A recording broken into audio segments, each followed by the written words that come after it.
हे guys what's up, good morning everyone. तो कैसे हैं आप सब लोग। Welcome back to your own channel Deepak Yadav science academy. Welcome to the daily current affair MCQ series of 20th of September 2020। तो guys आज है तारीख 20 सितंबर 2020 और संडे है। देखेंगे आज के मोस्ट इंपॉर्टेंट एमसीक्यूज जो कि सभी कॉम्पिटिटिव एग्जाम्स के पॉइंट ऑफ व्यू से इंपॉर्टेंट है। मैं फिर से रिपीट कर रहा हूँ, सारे ही कॉम्पिटिटिव एग्जाम्स के पॉइंट ऑफ व्यू से इंपॉर्टेंट है, चाहे वो एसएससी हो, चाहे वो बैंक हो, चाहे वो रेलवे हो, चाहे वो यूपीएससी हो, चाहे वो पीसीएस हो, सभी के लिए एमसीक्यूज इंपॉर्टेंट है। और गाइज चैनल पर आपको डेली सुबह 4 बजे ये एमसीक्यू सीरीज मिल जाती है जो कि आप अभी देख रहे हैं। और फिर उसके बाद 5 बजे एक डेली करंट अफेयर ब्रीफ में मिल जाते हैं। उसके बाद 6 बजे आपको द हिंदू न्यूज़पेपर एनालिसिस मिलता है और ये मोस्ट इंपॉर्टेंट सीरीज चलती है। और हमारे चैनल का सबसे जो फेमस वीडियो है वो द हिंदू न्यूज़पेपर एनालिसिस है। ओके, तो गाइज अभी तक आपने चैनल को सब्सक्राइब नहीं किया है, सब्सक्राइब कर लेना और बेल आइकन दबा देना ताकि आपके पास ये सारी वीडियोस जो हैं डेली टाइम टू टाइम और आपके पास नोटिफिकेशन आ जाए। ओके, चलते हैं हम लोग पहले एमसीक्यू क्वेश्चन के ऊपर। तो ये हो गया आज का हमारा पहला क्वेश्चन। पहला क्वेश्चन क्या बोलता है, the world bamboo day is observed every year on which date. अब जो हमारा वर्ल्ड बैम्बू डे है, जिसे हम लोग बांस दिवस भी कह लो, बांस को इंपॉर्टेंस देने के लिए यहाँ पे वर्ल्ड बैम्बू डे रखा जाता है हर साल। तो ये कौन सी तारीख को वर्ल्ड बैम्बू डे मनाया जाता है, सबसे पहला क्वेश्चन आपके लिए। ऑप्शन है हमारे पास चार, 14 सितंबर, 17 सितंबर, 18 सितंबर, 15 सितंबर। तो इसका आंसर है 18 सितंबर। और मैं आपको आगे बढ़ने से पहले एक चीज़ बता दूं कि जो ये सितंबर का महीना है उसमें 18 तारीख बहुत ज़्यादा इंपॉर्टेंट है, क्योंकि इसमें काफ़ी सारे ऐसे थीम्स वाले डे हैं, जैसे हमारा वर्ल्ड बैम्बू डे हो गया, वाटर मॉनिटरिंग डे हो गया। ये काफ़ी सारे डेज हमारे 18 सितंबर को ही मनाए जाते हैं। तो 18 सितंबर को याद रखना, हमारा एक तो पहला वर्ल्ड बैम्बू डे होता है। और यहाँ पे क्यों बनाया जाता है, ठीक है, आंसर हो गया हमारा वर्ल्ड बैम्बू डे और वो 18 सितंबर को मनाया जाता है। लेकिन क्यों मनाया जाता है, इसका पर्पस क्या है कि जो बैम्बू है, जो बांस है, उसके काफ़ी सारे फायदे होते हैं, उसके काफ़ी सारे बेनिफिट्स होते हैं। तो उसको बताने के लिए हम लोग ये दिवस रखते हैं, ये दिन 18 सितंबर को मनाया जाता है कि भाई बांस को भी एक इंपॉर्टेंस मिलनी चाहिए, क्योंकि उससे भी ढेर सारे फायदे होते हैं। और गाइज आप डेली व्यूअर हो तो आपको पता होगा, हमने कल ही द हिंदू एनालिसिस में कवर किया था, क्या कवर किया था कि जो बैम्बू है, बैम्बू से काफ़ी सारे फायदे हैं। बैम्बू में काफ़ी सारे अमीनो एसिड्स पाए जाते हैं, जिसमें नॉन एसेंशियल अमीनो एसिड्स भी मिलते हैं और एसेंशियल अमीनो एसिड्स भी मिलते हैं, जिससे आपकी इम्यूनिटी बूस्टअप हो जाती है। और इम्यूनिटी अच्छी होगी तो फिर कोई बीमारी भी नहीं होगी। तो इसी वजह से बैम्बू को क्या करा जाता है, बैम्बू डे 18 सितंबर को मनाया जाता है। ओके, क्वेश्चन बनेगा तो आप इजिली अब यहाँ पे सॉल्व कर सकते हो। नाउ सेकेंड क्वेश्चन पे आते हैं। जो हमारे अभी लेट अमिताभ घोष जी हैं, ये फॉर्मर चीफ किस इंस्टीट्यूशन के थे, क्योंकि अभी यहाँ पर इनकी डेथ हो चुकी है, इसी वजह से यहाँ पर ये न्यूज़ में है अमिताभ घोष जी। तो ये कौन से इंस्टीट्यूशन के चीफ थे। ऑप्शन है हमारे पास RBI, reserve bank of India के चीफ थे, या फिर security exchange board of India के चीफ थे, नाबार्ड के चीफ थे, या फिर स्टेट बैंक ऑफ इंडिया के चीफ थे। तो आंसर है आरबीआई। जो अमिताभ घोष जी हैं वो हमारे रिजर्व बैंक ऑफ इंडिया के जो है चीफ थे और एक शॉर्टेस्ट सर्विंग गवर्नर थे, यानी कि जो इनका टाइम पीरियड था वो बहुत कम था। और अभी आप देखोगे कि इनकी डेथ हो गई है, तो फिर यहाँ पर एट द एज ऑफ 90 इनकी डेथ हो गई है। इसी वजह से यहाँ पर ये पर्टिकुलर पर्सनालिटी न्यूज़ में है।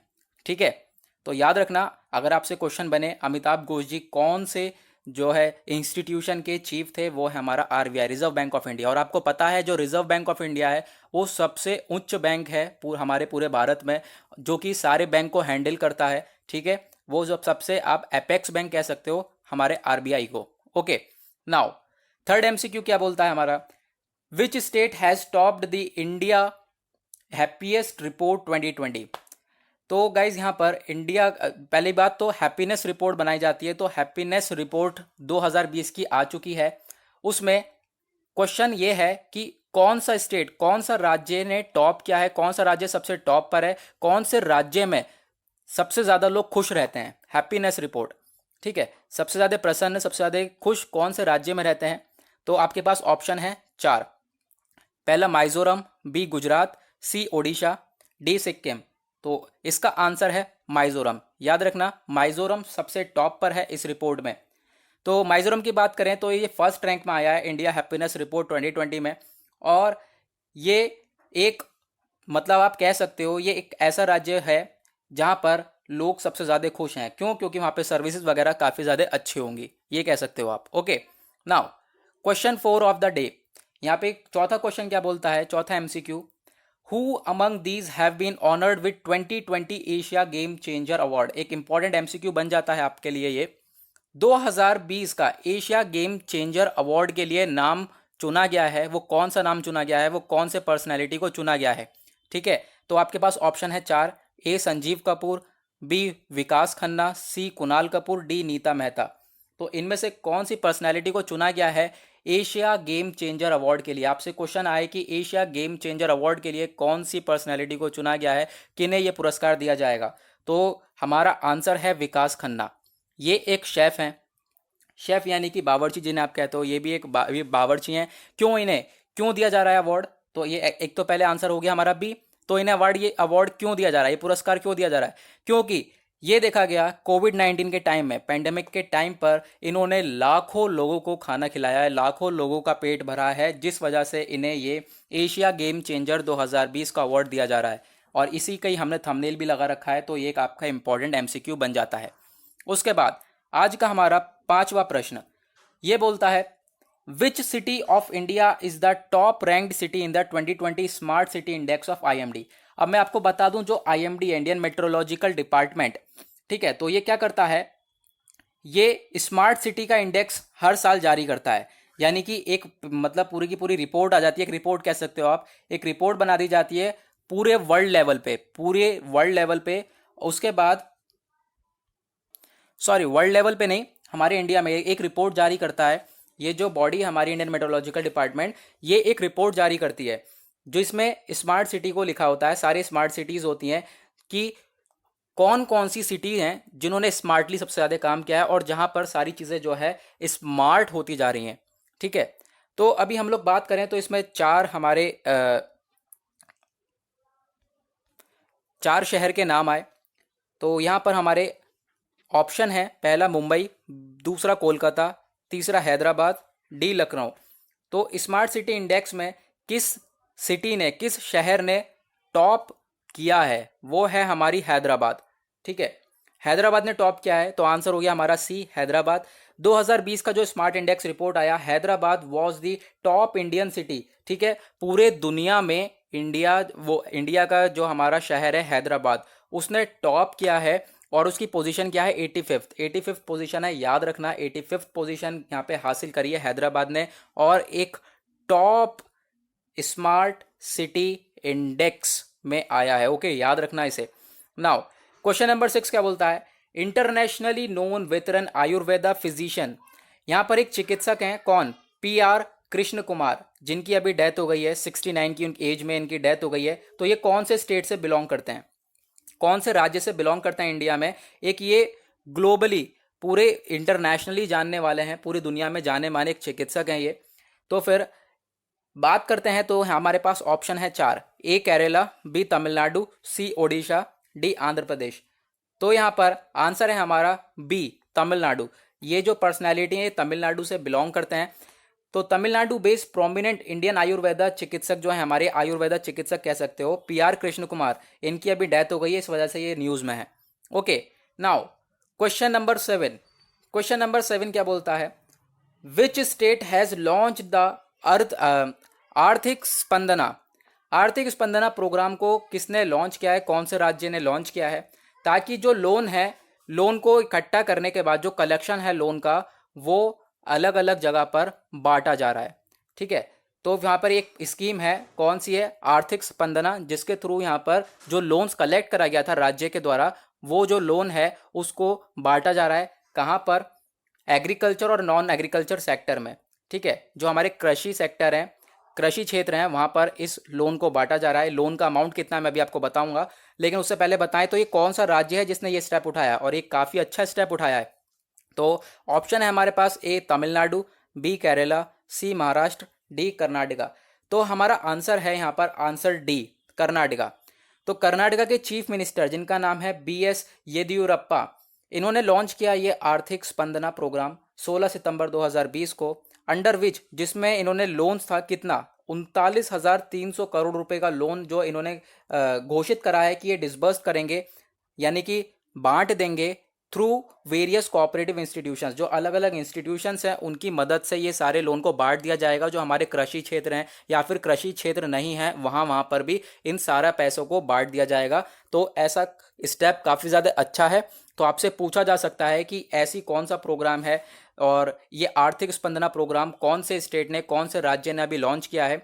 तो वो हमारा कर्नाटका हो गया। और कर्नाटका के चीफ मिनिस्टर का नाम भी याद रखो, BS येदियुरप्पा यहाँ पे इनके चीफ मिनिस्टर का नाम है।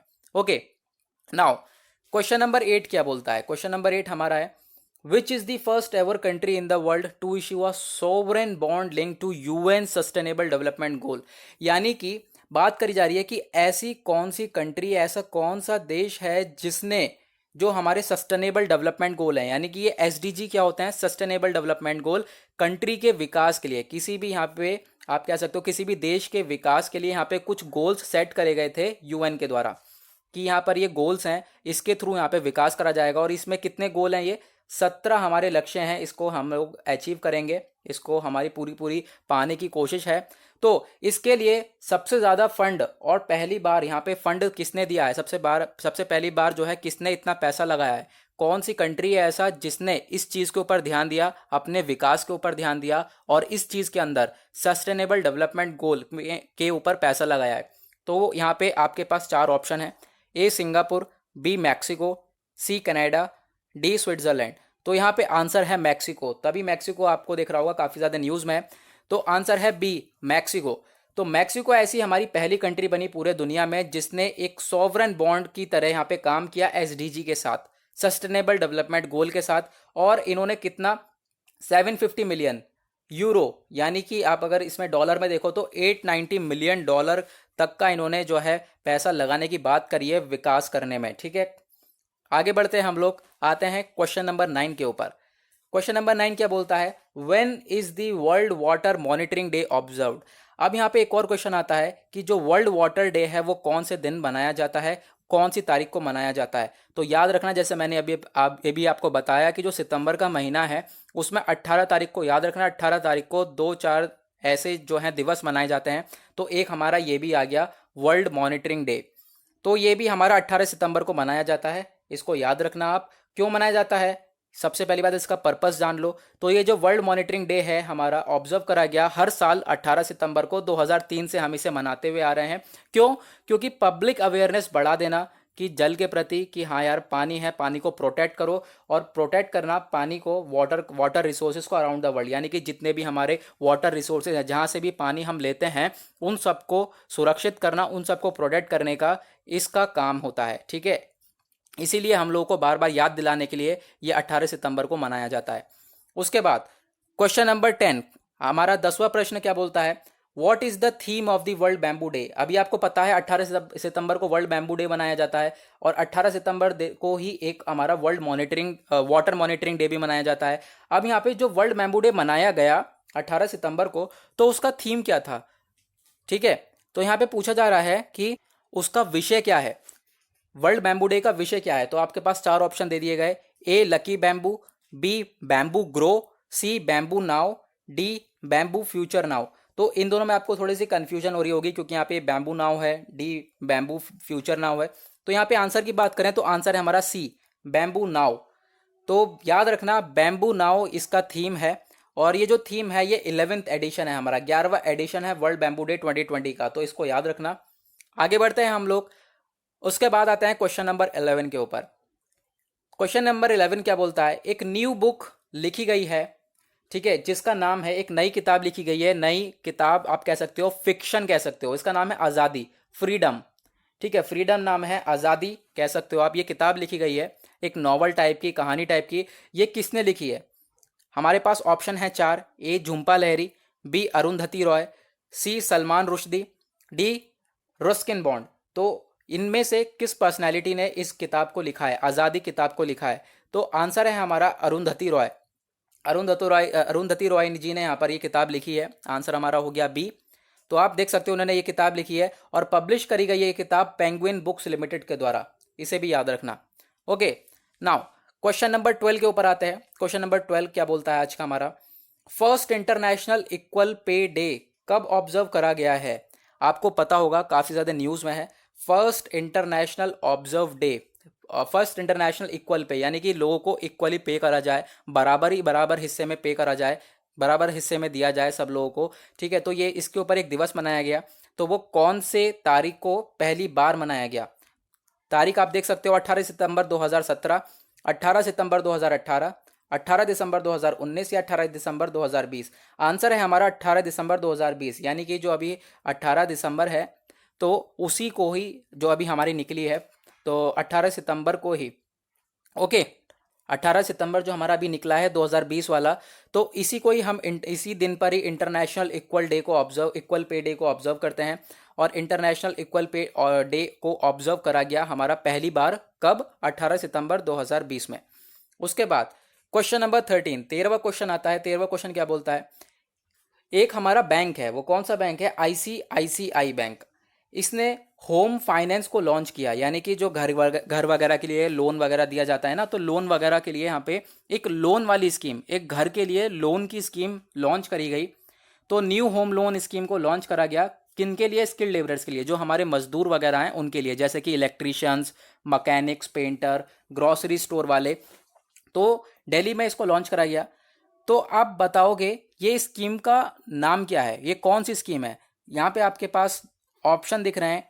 ए क्या बोलता है? अपना घर ड्रीम्स नाम है, या फिर अपनी दुनिया ड्रीम्स, अपनी फैमिली ड्रीम्स, अपना हाउस ड्रीम्स।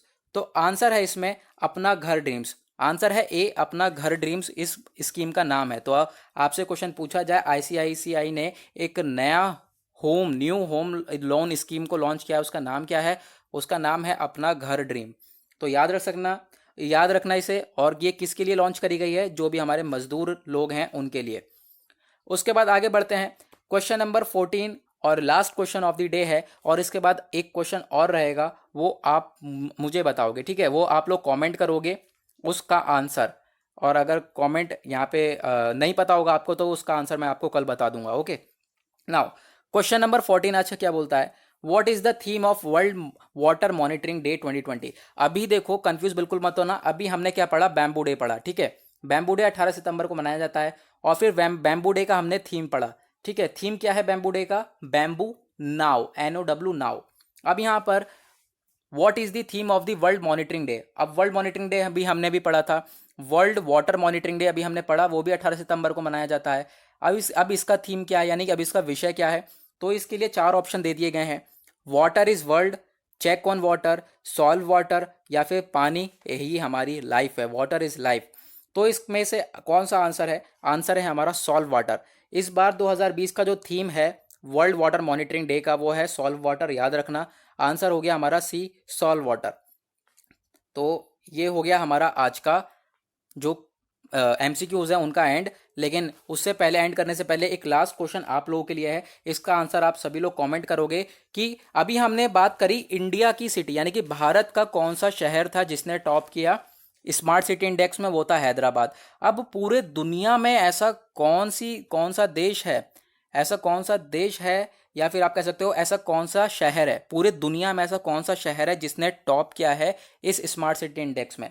तो ये आपके लिए क्वेश्चन है आज का। ओके गाइस, तो आज का हुआ हमारा लेक्चर एंड। और अभी तक आपने चैनल को सब्सक्राइब नहीं किया है तो सब्सक्राइब कर लें, नीचे रेड कलर का बटन आ रहा होगा, और बेल आइकन जरूर दबा दें ऐसे ही डेली MCQ सीरीज के लिए। तो गाइज आज के लिए बस इतना ही, मिलेंगे आप लोगों से कल। आज के लिए bye bye, have a nice day. एक सेकंड गाइज, अभी रुकिए।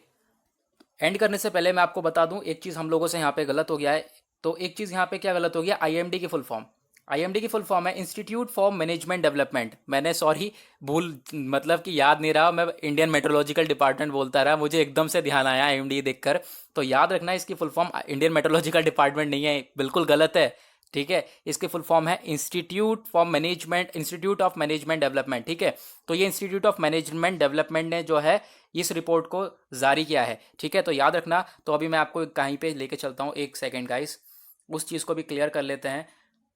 मैंने बिल्कुल भी ध्यान नहीं दिया उस चीज़ के ऊपर एकदम से याद आया, सॉरी फॉर दिस। एक सेकेंड गाइस।